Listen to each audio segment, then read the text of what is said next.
Hi everyone, this is your favorite film critic Jay or Jalan Salah as you formerly know her.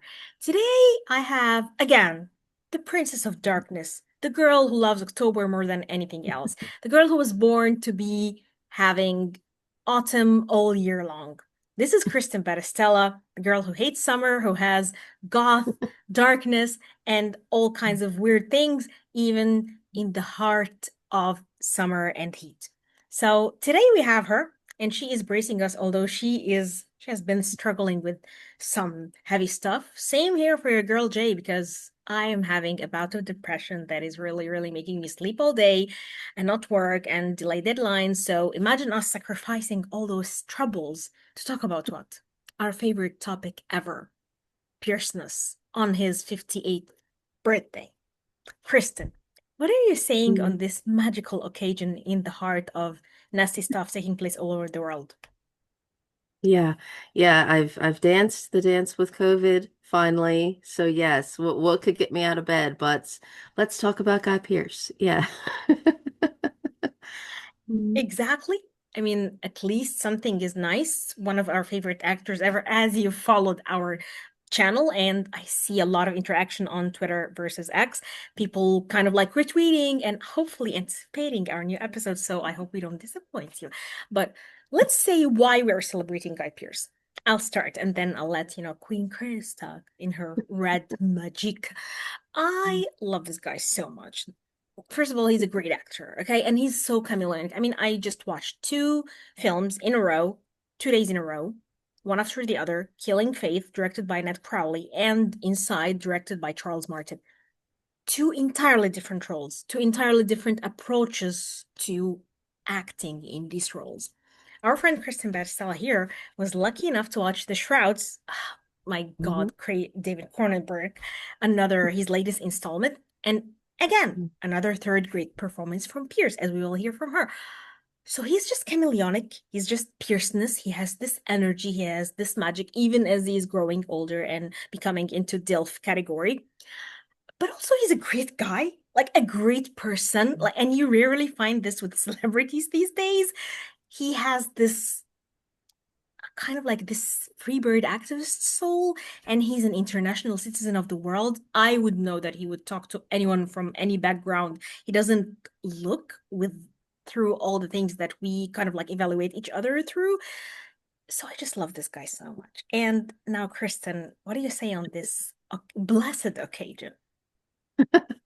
Blessed occasion with my sick kind of voice. Yes. Yeah, husky Um, voice. these kind of three films here that we've kind of caught on to, it's so difficult to find, the way the dates go between what's released where internationally and festival wise and everything. But it's like after The Brutalist, everybody was like, The Brutalist, he finally got the nomination. And it's like, well, he still made a lot of other really great, excellent films, that you've missed this year already. And he filmed a few more amid protest materials that doesn't get a lot of coverage. A lot of the activism that he does. He did different concert speakings and charity work and things like that.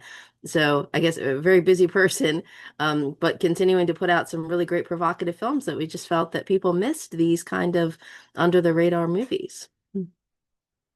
100%. I love that Pierce is never afraid to go physical, to go mental, to go and play such heinous, vile characters, vulnerable, male vulnerability. I mean, I've seen his brokenness in Killing Faith very vividly. I've seen his manipulative, kind of like sinister side in, or let's say, yeah, I could say sinister side and inside a little bit. So there is a lot that he brings to the table, and he's never afraid to go even all, just baroque and kind of like feminine or just dark and mean. He's done it all. Sometimes I wonder, do you think there's something that he hasn't done yet? Mm, maybe. I don't know. He just did an interview where he said he liked fucked up characters. So, and I'm like, I'm here for it. I'm absolutely here for it. It's very strange. Like, you saw Killing Faith. I have to wait to see it till next week. It's playing an hour away from me. They kept saying nationwide, and the tickets didn't show up until the day of the release. And at first, it was only New York and LA. And I'm like, oh no, I didn't get to see the Shrouds in theaters. It didn't play nearby. So this whole disparity of the industry that sometimes these smaller films don't get seen. And ironically, because he also has the film The Woman in Cabin 10 coming out for Netflix. So I feel like everybody's going to see that movie, and I suspect that that's slightly derivative, that maybe that's not going to be a really great movie. But Killing Faith, I've been waiting for literally for 2 years. When this film first showed up in the New Mexico film office registry, where it was like that this movie was going to be made. I'm like, please let this movie be made. Please don't let it get delayed. The strike had been going. It got independent dispensation, and I'm like, let this movie happen, please. This seems so good. This seems so intriguing. This kind of mixed genre horror western, and I'm like, so I can't wait to see it. And yet, I feel like there's just for a horror movie kind of coming out in October. I mean, is it a case of Crimson Peak, I guess, where they made the trailer or the promotion of, oh, it's a horror western because it's October, but I feel like there's a little more to it than that. And so Exactly. it's like Guy Pearce does not make movies that fit in the kind of boxes, I guess, that the industry likes, and that is expressly why I go to these films. I don't think the festivals really kind of got the Shrouds, and I'm really amazed that nobody is talking about the prison film Inside. Although it's a great. Okay, so let's start with the Shrouds because I haven't. Unfortunately, we have had two chances where I could have seen it. One was our great Cronenberg episode on the Women in Session film podcast, where I will link it in our info part here on the video. I didn't watch it. Then we have this episode. Again, I didn't have time to watch it. Kristen, though, is in love with this film, and I want her to tell us why. Because it's like a Cronenbergian creation, and we both love him so Yeah, much. being homesick watching Guy Pearce movies, and I kind of thought this is what I regularly do anyway, and The Shrouds is another one that it was, oh, the next Cronenberg movie, and yes, I'm here for it, and Vincent Cassel was in it, and then yes, they had to get permission, non-Canadian Guy Pearce to be in this movie, and I thought, oh, this movie's it'll be the death of me, and um. And I was apprehensive to you when it first came out at festivals and some of the reaction was lukewarm. And I thought, I guess people don't get it. And as we discussed, and I could talk about Cronenberg lots more, that I feel like maybe the mainstream, for lack of a better term, Cronenberg, what's mainstream to Cronenberg movies, the Vigo films, I guess I feel like is what maybe the newer generations are familiar with that instead. So they were kind of confused. And it's a film about death. Cronenberg spoke very frankly in a lot of interviews talking about that this came out of his wife's death, and it was a very heavy, serious movie. And so I don't think it was right for festivals. And people were complaining that it had originally been a project for Netflix that was going to be a series that they then dropped. So he reworked it.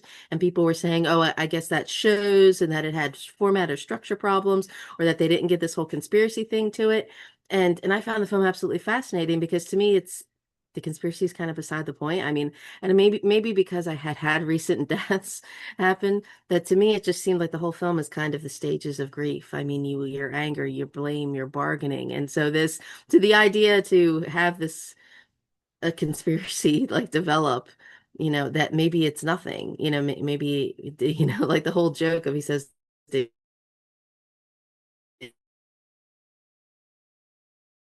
and yet it's also kind of funny at some point when you're just kind of numb and you laugh at Wait, things. repeat So the repeat the it's joke. Repeat the joke. You got cut. You got frozen. I uh, don't. Why I does this mean happen with us? Okay, and the joke where he said again, start Yeah, over.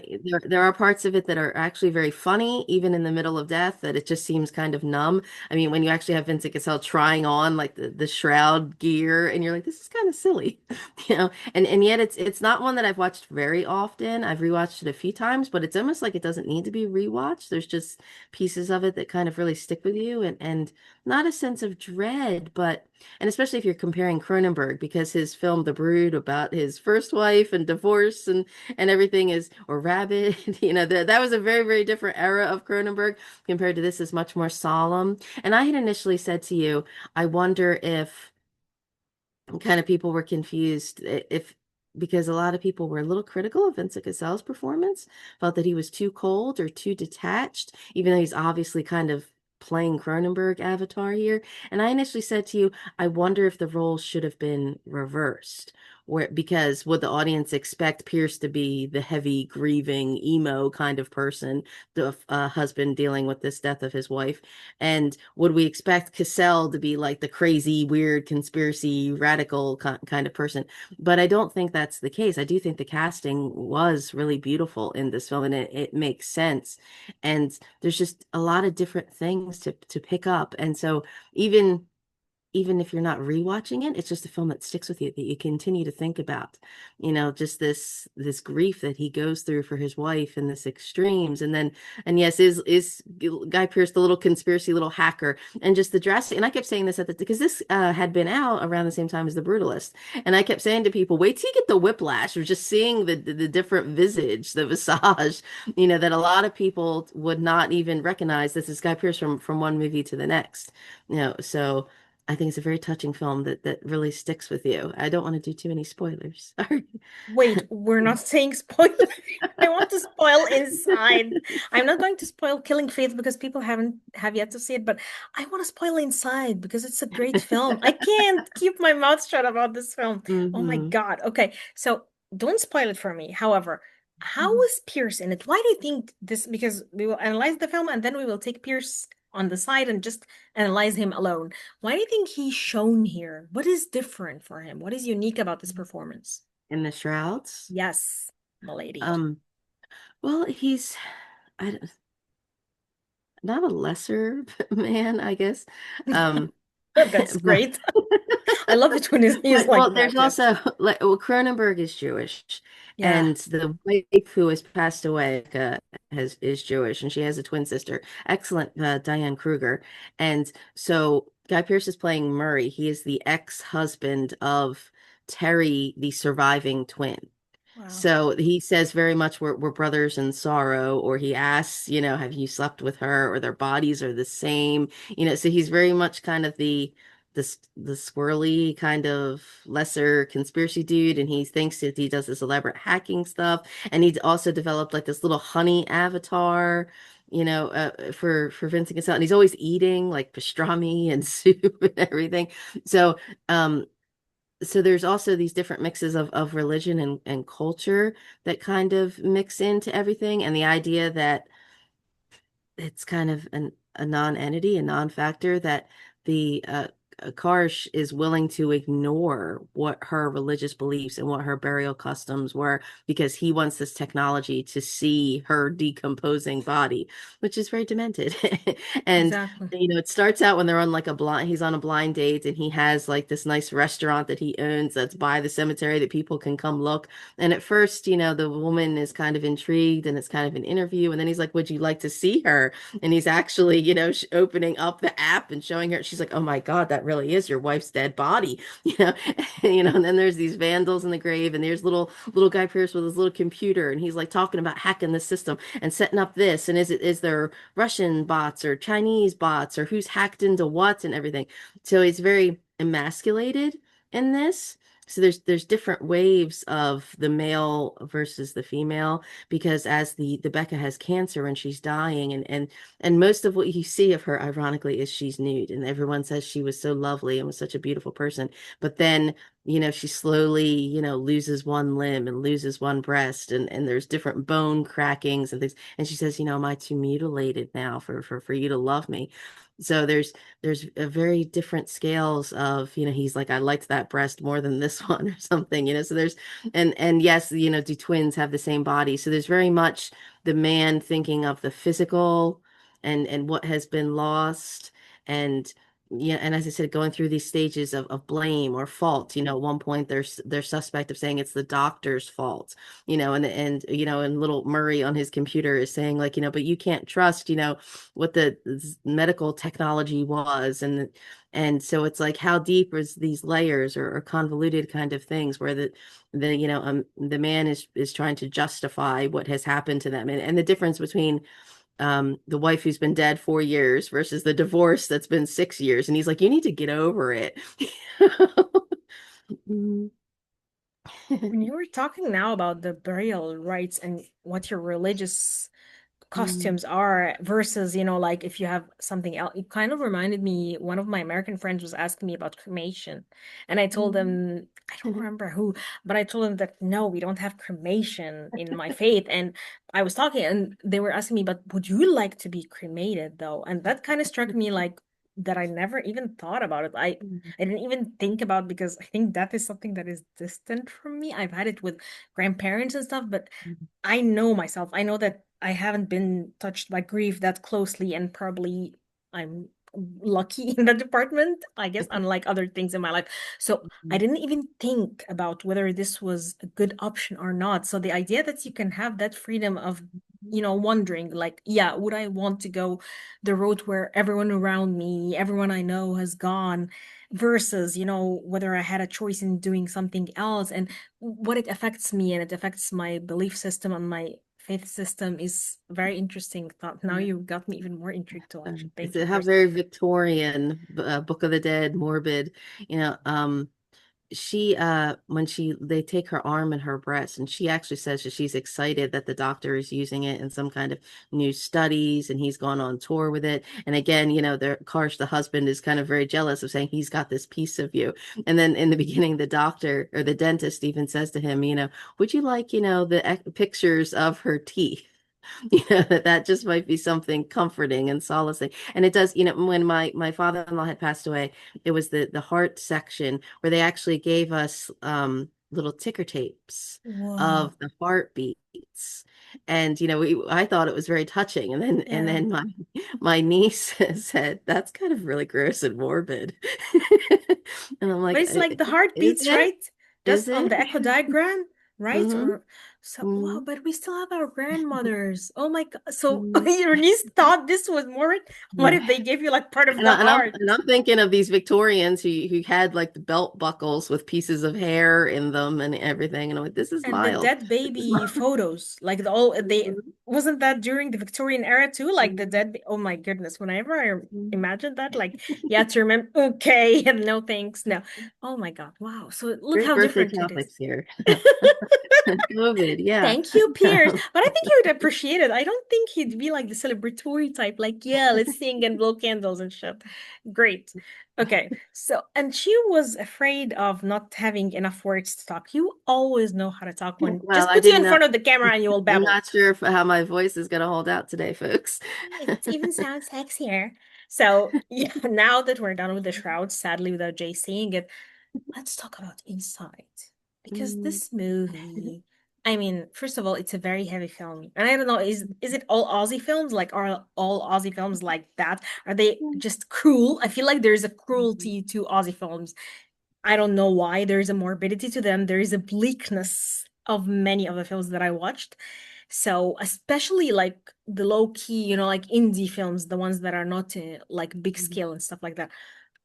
But it's a very, I don't know, it's a very conflicting film for me. I want to hear mm, your thoughts because for me, oh, first of all, Cosmo Jarvis is mhm, brilliant because I mhm, never thought I would have feelings for that character. I would have sympathy for that kind of character. I usually find it very morbid and very disturbing when they have like, mhm, pedophiles or child molesters and they try to make it like the sympathetic spin, but here it felt like they were just showing you a human being at a particular stage where obviously if you had seen that person in a different stage you would have definitely felt repulsed and hated them, but because you're seeing them now in an older vulnerable stage you realize, oh my, there were moments where I felt like I was crying, there were moments when I felt like I really wanted this person to not be hurt, and I don't know how I got into that headspace. So I want to hear mhm. your thoughts first. First of all, it's directed by Charles Martin. It has this newcomer actor. His name is what? Oh my God, totally forgot. Vincent Miller, great, great actor. And it was released 2024, I think, or produced 2024 and then released this year. I don't know the sequence. So give me Yeah. your insights, please, It, it darling. it had been with a bunch of Australian festivals and everything.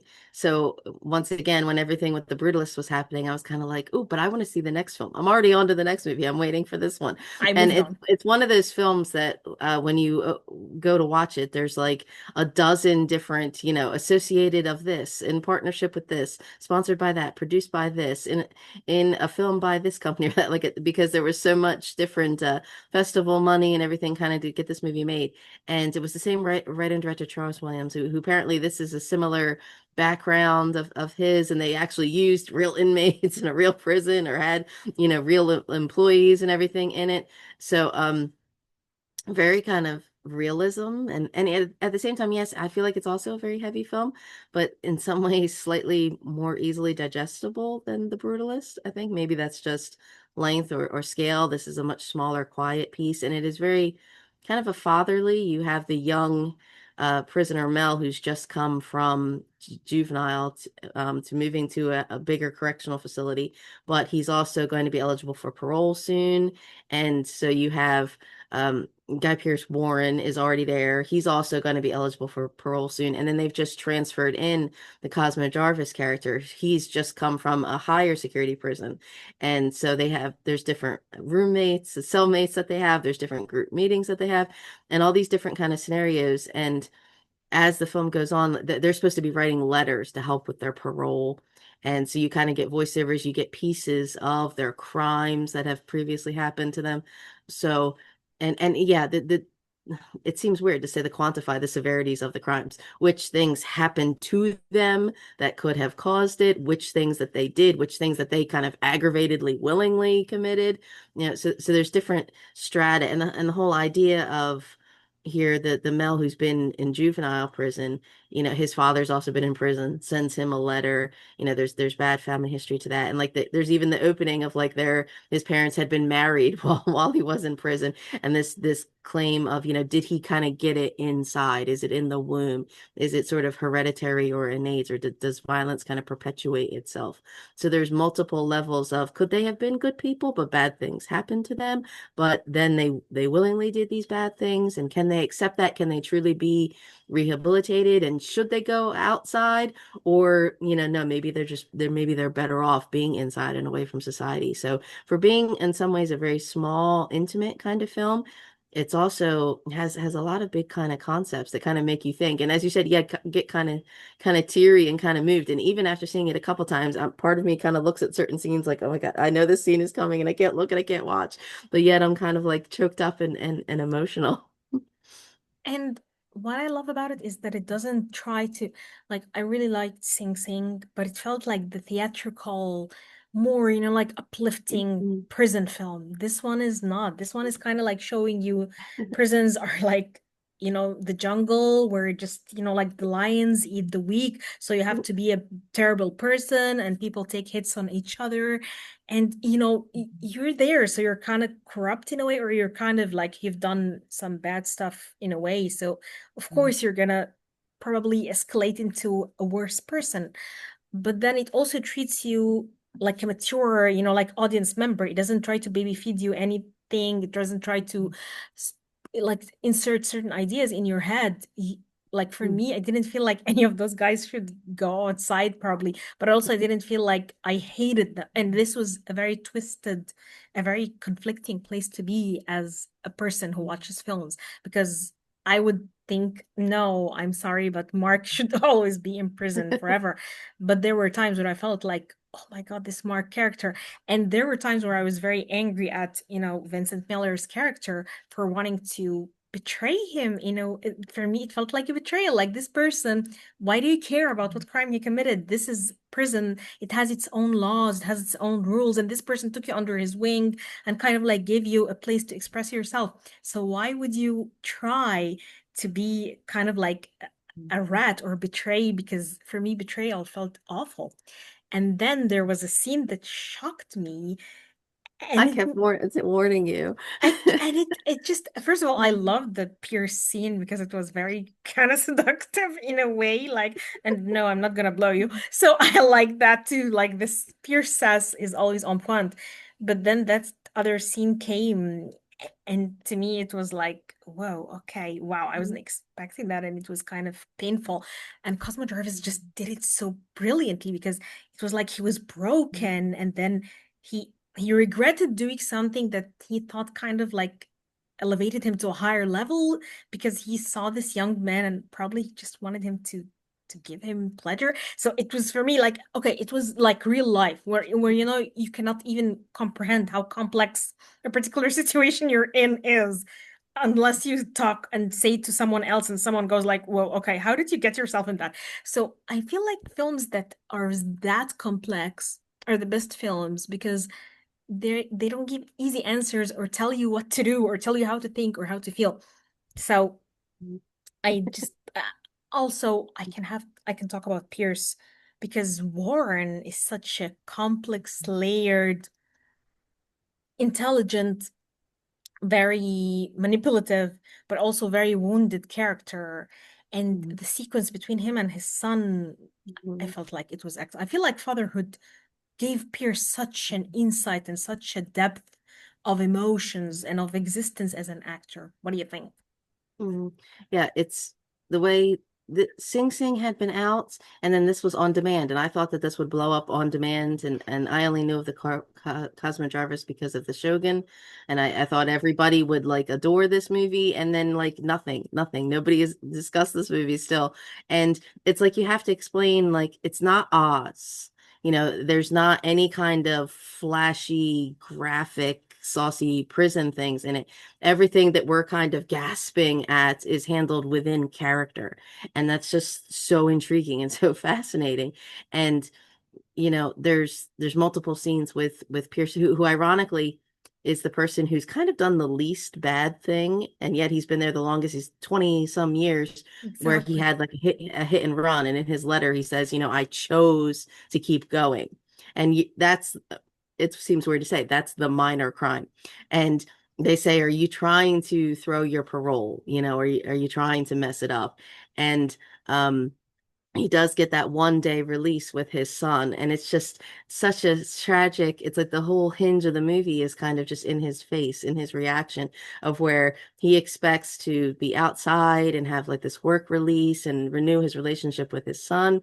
And then again, this does crime perpetuate. His son is a little a-hole, who A ruins it piece of for him. shit, just like his And father, maybe worse. and when he gets in the car and they're kind of like, do you know how to use a cell phone? We'll be calling to check up on you. And he doesn't understand when they give him like a credit card, debit card, and he's like, but there's $50 on it. There's like, no, but there's surcharges and fees. He's shocked at the prices of things when he's let out, and they say, and you'll have a breathalyzer test. But then as the son is kind of inching and egging him on and kind of ruining everything for him, and you're just this look on his face of like, I don't belong out here. I can't be out here, and it's so sad.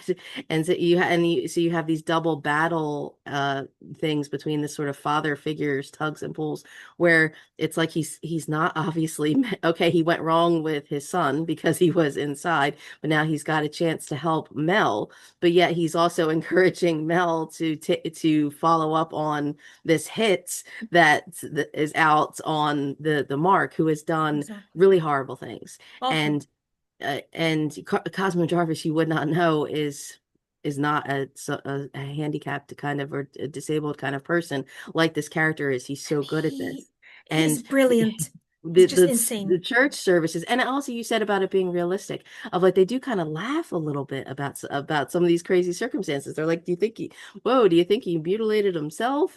And when he is doing the sermons, sometimes he does say biblically accurate things, but then he also kind of raises his hand and kind of says gibberish. And they Exactly. say, oh, they introduce the prison. They say, oh, here's the yard people. There's just this one crazy dude, and then the little crazy dude kind of gets up with him and mocks him, and you kind of don't want to laugh at it. But and then like he's got his crappy little organ that he's playing. Mel has his little keyboard that he's carried with him. And then like as he's doing like his sermon stuff, he'll kind of motion him like up the organ, up the organ. At the end. So you're kind of like, oh, how silly, and even some of the inmates who are in the church service like start cracking up. So first you think, oh, okay, did he find religion? Is he really reformed? And maybe he really is a good person and he's doing something good now. Maybe he is really repenting for his crimes. But then sometimes the more he's talking, and he tells his story about how he was, abused, and how that's all he did was focus on like his St. Christopher medal, and that's what got him through when this he was abused. But then he did this horrible, horrific, terrible, terrible crime, and then he just says it completely nonchalantly, kind of like, worse people would have let her live. And I couldn't let her live with what I'd done to her. I was being merciful by killing her. And you're just like, what the Shut up. Exactly. Shut the fuck up, please. what? Yes. Keep him locked What? up forever. You know, Exactly. so and it's not a big, boom boom flashback, shock, shock. We have to see this, No. horrible thing. It's completely subtle. Like for most of it, he's kind of shadow turned to the camera and says these horrible things, and you're just kind of like, oh wow, wow, this is And the they kind of don't film even that go like into you exactly. sit up closer into it, like, oh my God.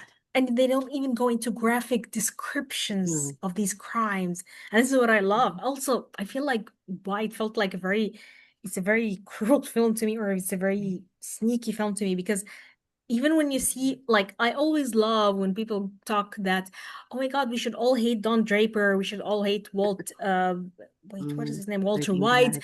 or Carrie Mhm. Bradshaw, because they're evil, selfish, but Tony then Soprano. exactly. But then I say, Mhm. like, but guys, this is why we love them, because they're like they're human. They're mean, they're bitchy, they're bloody. They only care about themselves. They mistreat everyone. But this is why we love them, because they're as humane as could get. So I feel like I don't like him at all, the least bit, but I sympathize with certain things, or not anything that he's done, but I mean his circumstance inside this prison, his feelings that he can be a good person, or that he saved, or that he took this young boy under his wing, but this boy was actually secretly plotting to kill him.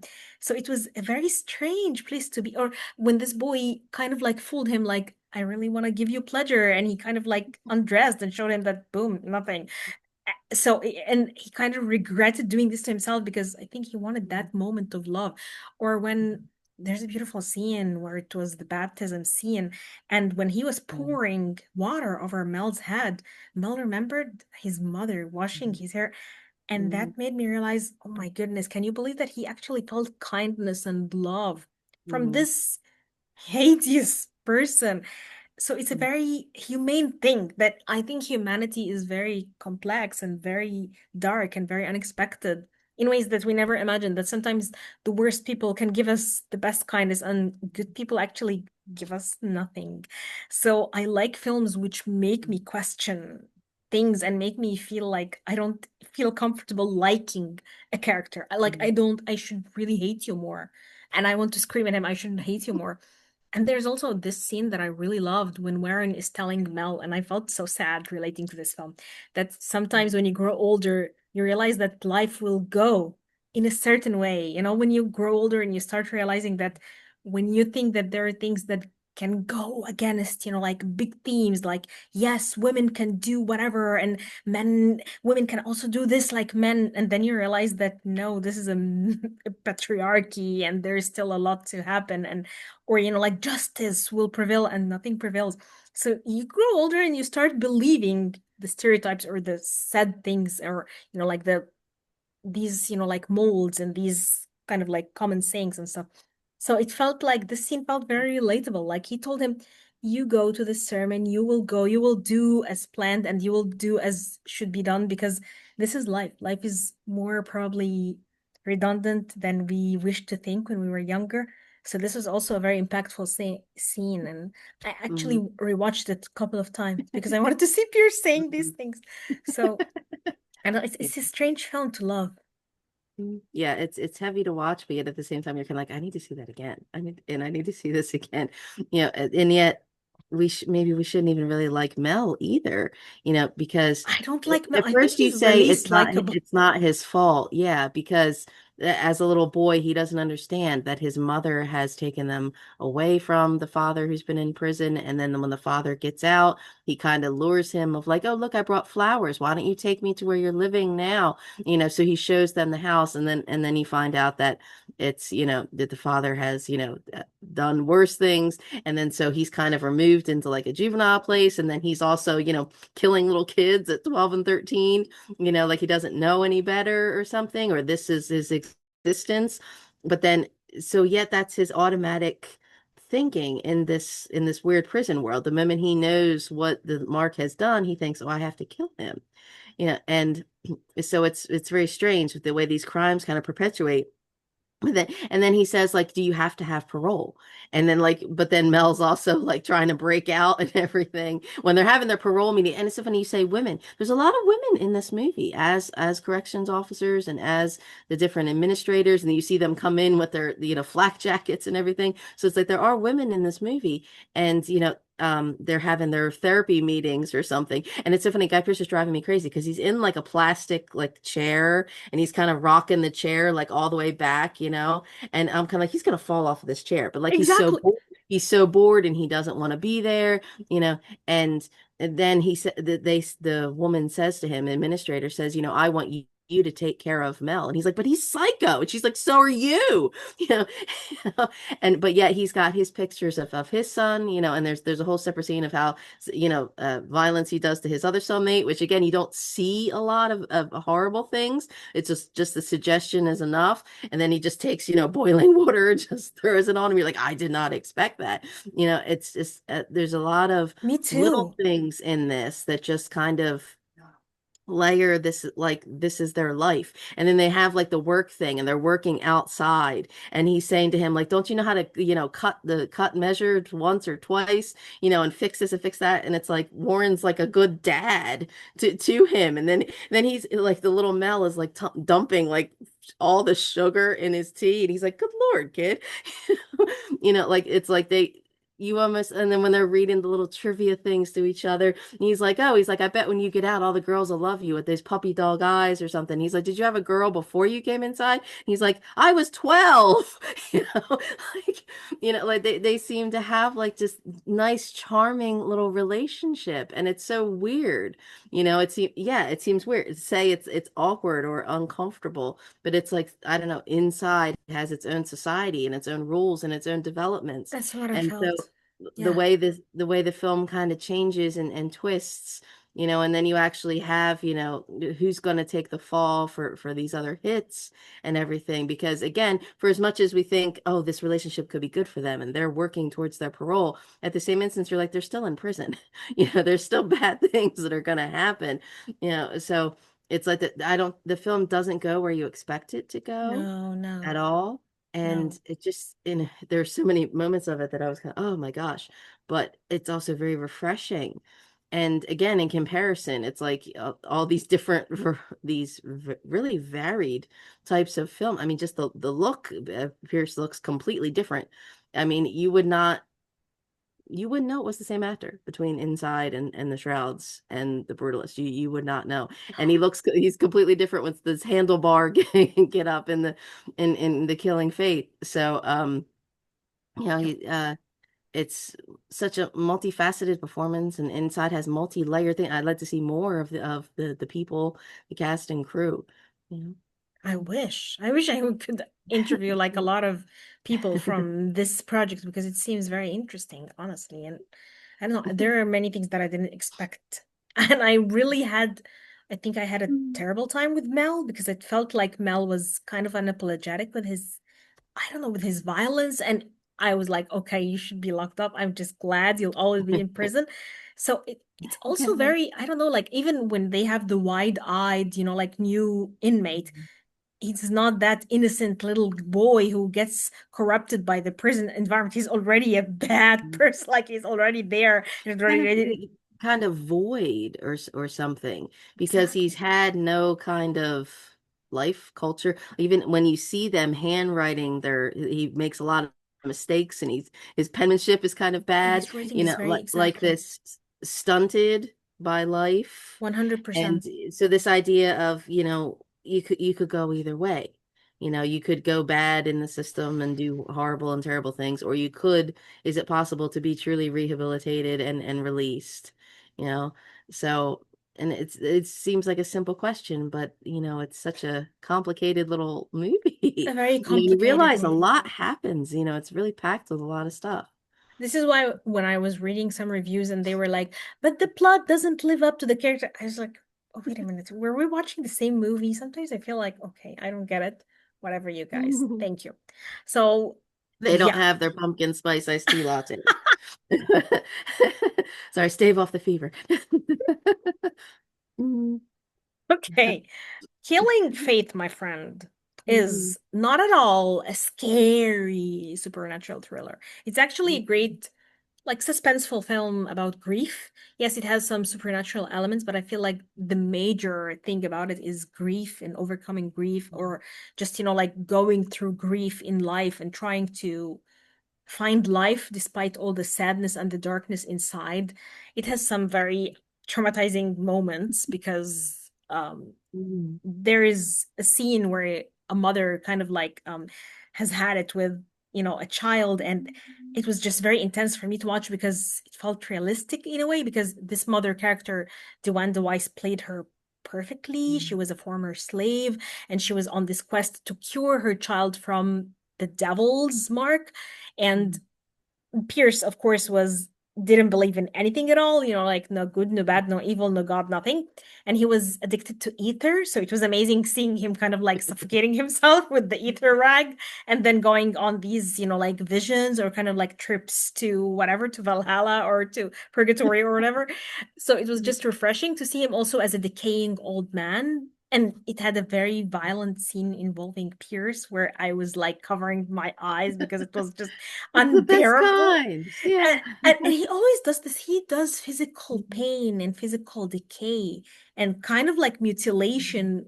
He handles it like a pro, but he also seeks it in a very creepy, kinky way. Mhm. Like I feel like he enjoys these You think it's things. kinky. Yes. I think I said that to you before that but I think when we talked about Jack Irish, he's very good at pain. And He- American cinema doesn't understand pain. And the way you're talking about this again, I feel like the marketing for this is like it's a horror Western.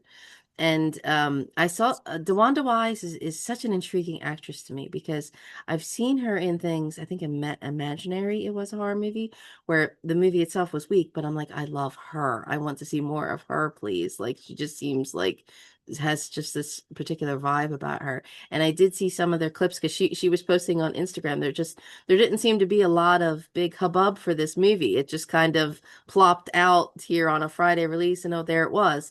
And she was posting and they were saying things of like these are kind of misfits in the desert. So I feel like American production just wants to give you like it's a horror movie and there's scary things and an ominous trailer and the part where she touches the horse apparently and the horse drops and ooh, like show some skulls out in the desert, kind of creepy things, like and they keep saying that the movie is very different from that it yes, there is a supernatural mystical thing in it, but that it's actually a very Very character driven subtle. beat. So It I feel is. like this just, and it has a different, it's also been simultaneously released in the UK, but under a different title. What is Devils in the Dust, I think I want to say. So I don't know why they did that. So I feel like this is what infuriates me with like festival and industry and everything is that the more intriguing movies don't make it to mainstream audiences because they don't know how to box them up in cookie cutter kind of ways. And if anything, Pierce is not a cookie cutter kind of actor. I don't He would no. not have done this if it was just some kind of straightforward, gory Western. Yeah. It's, by the way, it's a very complex film and it has a lot. I think what makes it spooky, we can say spooky, what makes it creepy is that it actually has some of the darkest things that humans can go through on the desert, alone, when it's survival for the fittest, when there is a plague coming, when people are kind of like cornered in parts of the world where you know that food is and water are scarce and you have to do whatever you do to survive. And the idea that there could be a kind of love that seems unconditional, but it's actually a kind of love that wants to control you and wants to end anything that loves you that comes in your wake. So there was a scene that I also wasn't expecting at all. And I was like, wow, where did that come from?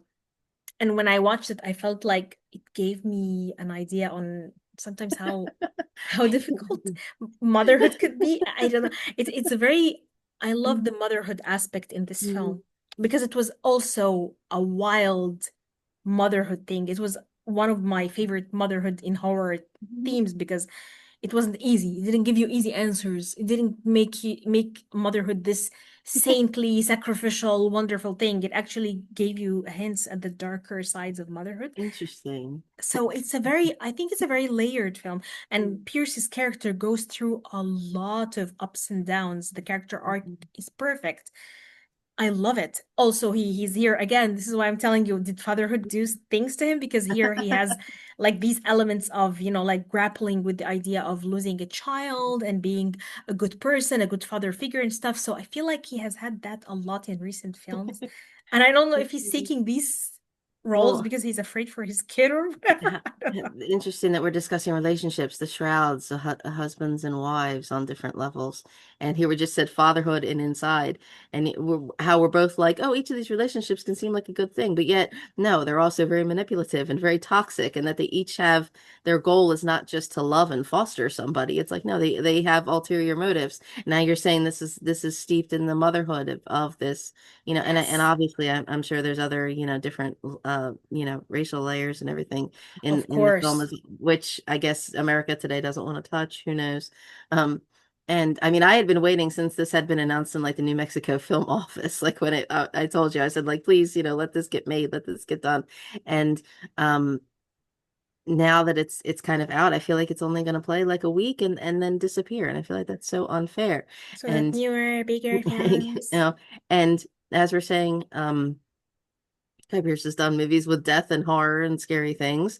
And I mean, he did prison films before, The Hard Word and 33 Postcards. And again, totally different characterizations. I mean, fun, smarmy, sassy, crooks, or, squirrely little, afraid, kind of prisoners getting shanked. And you're like, oh my gosh, and then of course he's done Western. I mean, this was like okay, it's a west for one, just that it was a western, and then oh, it may have supernatural things, because to me the proposition is a western, Of but course.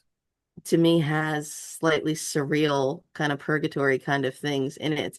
So it's like, oh, okay, gimme, Guy Pearce westerns, that has supernatural things in it, here for it. And it's just so frustrating that you said, how many times can we talk about Guy Pearce? You're like, we have to do another birthday video. Oh my gosh. And I'm like, I'm half dead, but it's okay.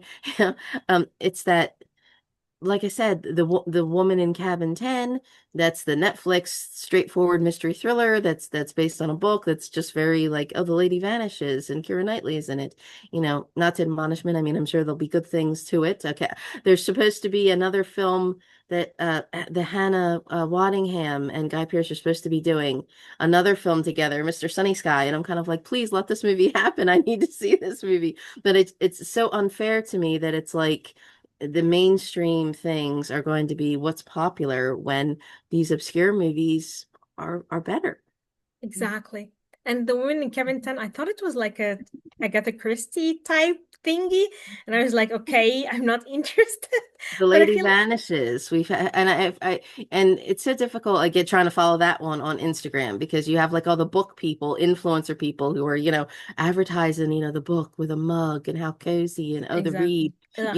but I've heard that it's a very kind of derivative kind of book that has a lot Really? of cliches and problems. And it's like we've seen Alfred Hitchcock, Lady Vanishes, and then we had Flight Plan of Jodie Foster doing it also. So now it's just on a cruise ship. So I'm like, hey, that I guess Yikes. it could be kind of cool.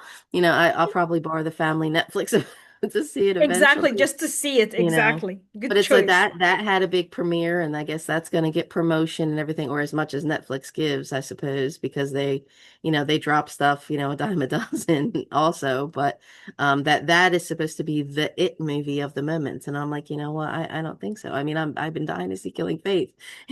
You will see Killing Faith, and I can't wait for I your have to travel an perspective. hour to see it, but See the things we're doing for you, Pierces, my love? Yes, because we love you very much. But girl, because I've been dying, and finally hey, I I've been got going through this. Neighbors, man. So hey, leave me alone. But seriously, I think that you will watch it and you will bring more things to it because I feel like, yeah, as you said, like the racial element, and there are, I think, many things that you would find there, dynamics and stuff like that. But for me, I thought it was brilliant that it didn't even, I don't know, for me, it didn't give me a resolution on, like, yeah, he found his faith. I don't Oh, really heaven want forbid that. No, American movies have to be easy and fun and safe and superficial and no kisses and everything has to be tied up in a pretty bow. What? No exactly. resolution? No easy answers? What? Oh, of course not. And We this can't is have why it that. feels it's like a not easy movie. And I love that about it so much. Thank you.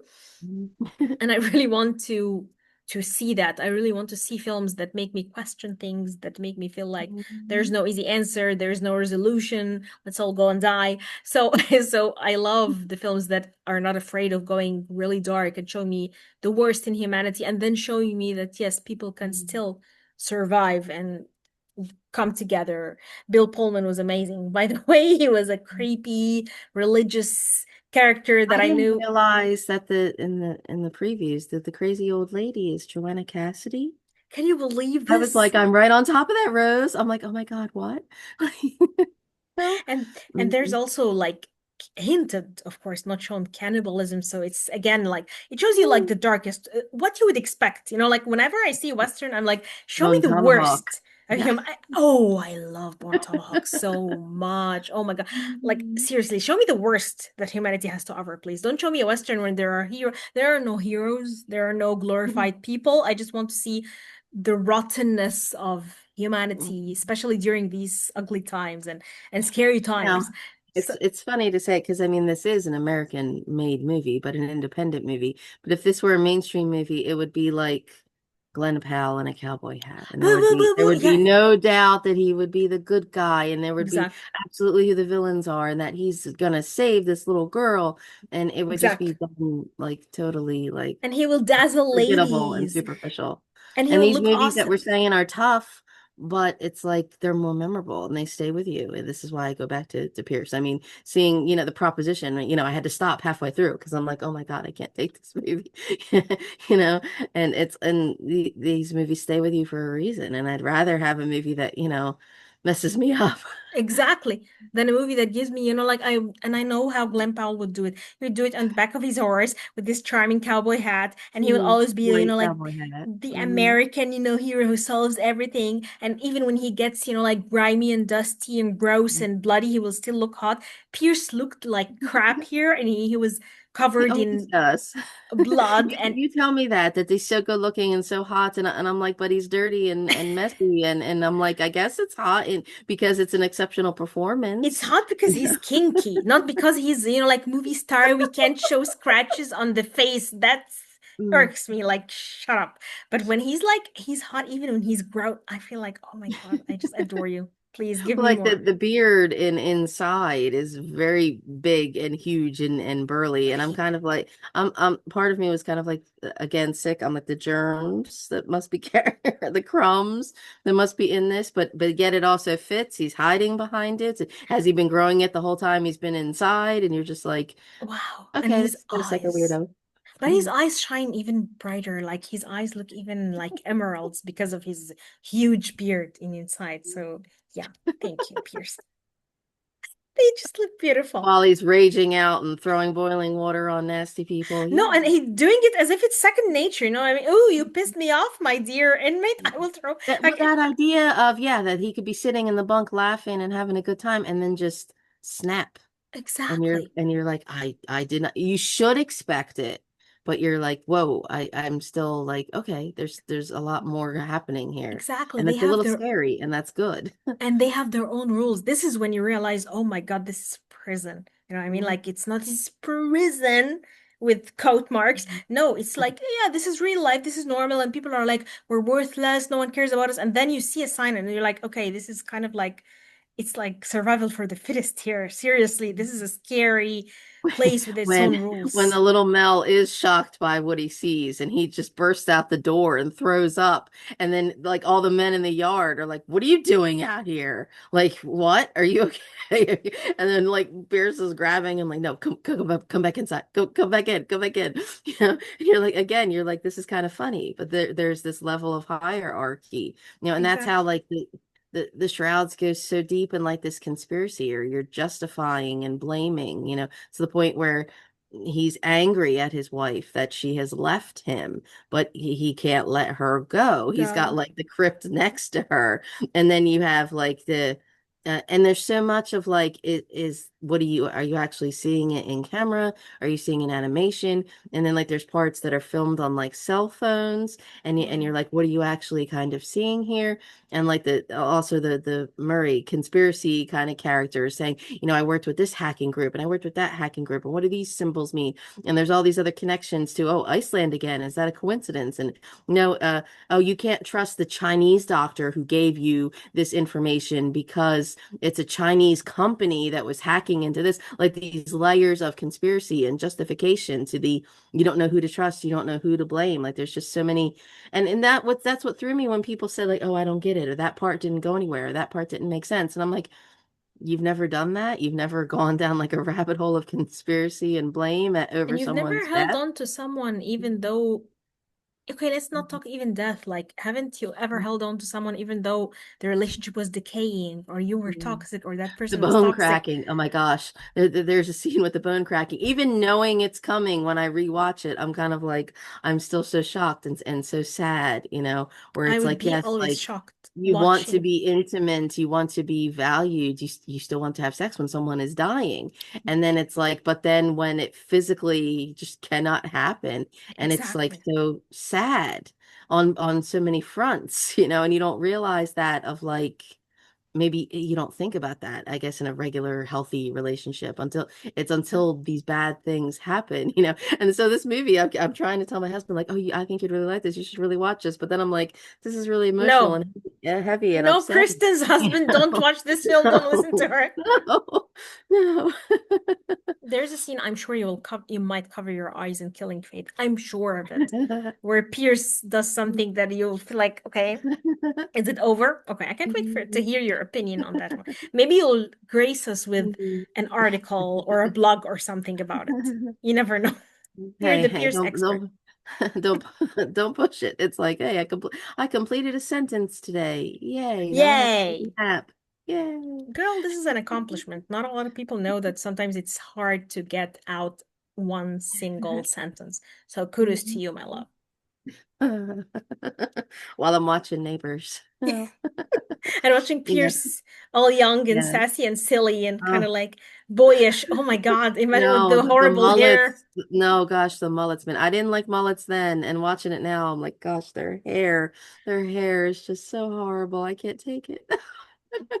No, I had been pretty regular in when I was doing my great rewatch. I had different lists and videos and everything. Up I guess up until the Brutalist, and then I got to the TV section. I did have um a Spy Among Friends at Geek Vibes Nation, and it took me a while, yes, to get that article out. But I'm like, okay, I'm going through the TV leg, which it's so nice now that the Neighbors has their YouTube channel. So because of Prime was only doing like icon blocks, like sections at a time. So I'd be watching the show and then there'd be like a cliffhanger on somebody dying. And I'm like, no. So it is nice to be able to go back and see everything in order. And then I'm like, but then part of it is kind of like, yes, this is an 80s soap opera, you know, you have to accept that. I love my soaps, you have to just roll with it. But so it was a nice way to spend my summer, just kind of enjoying going through, a throwback, I guess, to the 80s. It was simpler times with, Simpler times, yeah. neon clothes and mullets. Well, would you recommend the films that you watched for peers to Mm. people? Like, would you recommend these movies? What do you tell them so that they can watch? What are you gonna tell them in this climate where I think people are seeking the hottest film, the film that is always under the spotlight, the Yeah. most talked about film, regardless Everybody of its goes with the quality? whatever the safe hype, like best movie ever, like of the Yeah, week ever, is yeah. kind of thing.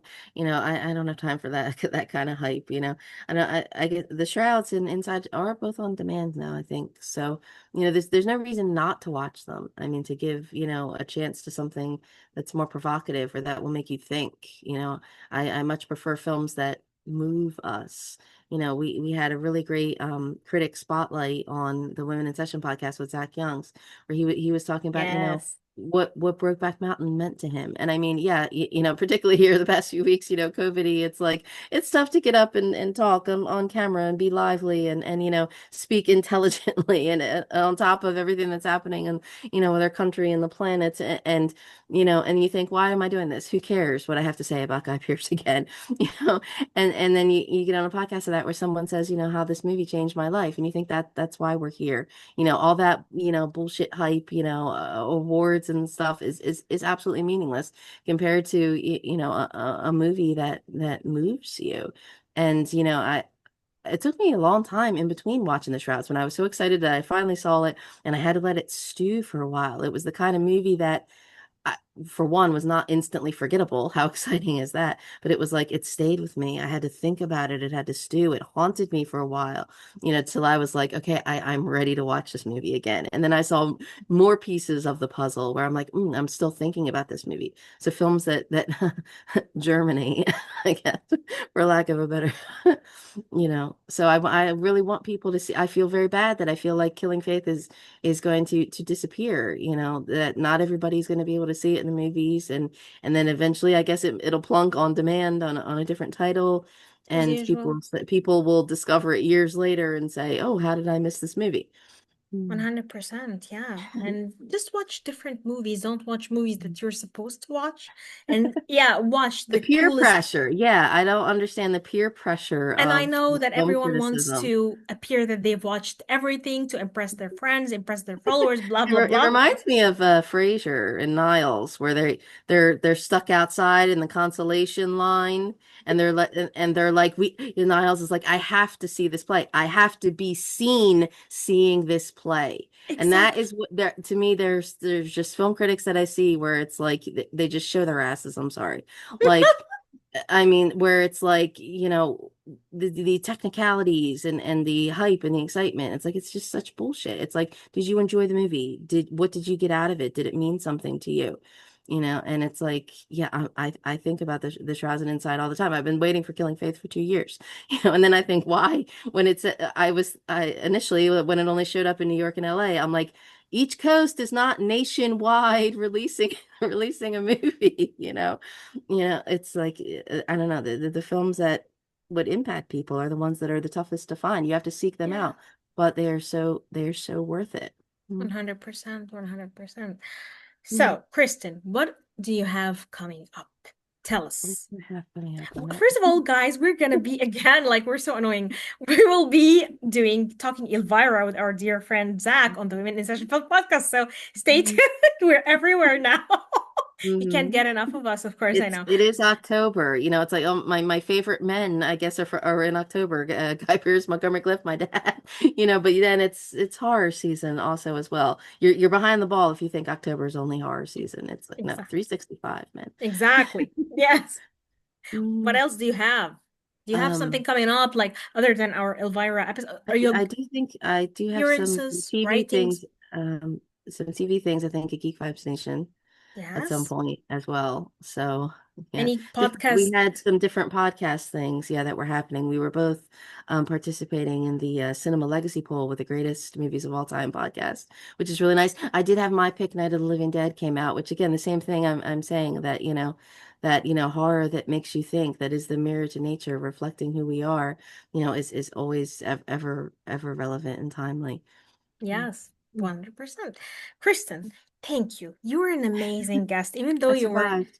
battling, like surviving COVID. Yay, good as you. The world needs you, girl. Yes, stay with us, the universe. Yeah. I'm So like, just no, it wasn't hot flashes. It's a fever. No. you've got the jungle, you got the Pearceness fever. And I've got the Pearceness fever too. So, guys, just tell us, what do you like about Guy Pearce? Did you watch these new movies? Do you want us to discuss anything else, Pierce or non-Pierce related? Tell us in the comments and we will get back with you. Kristen, thank you for being here with me, my Thank love. you.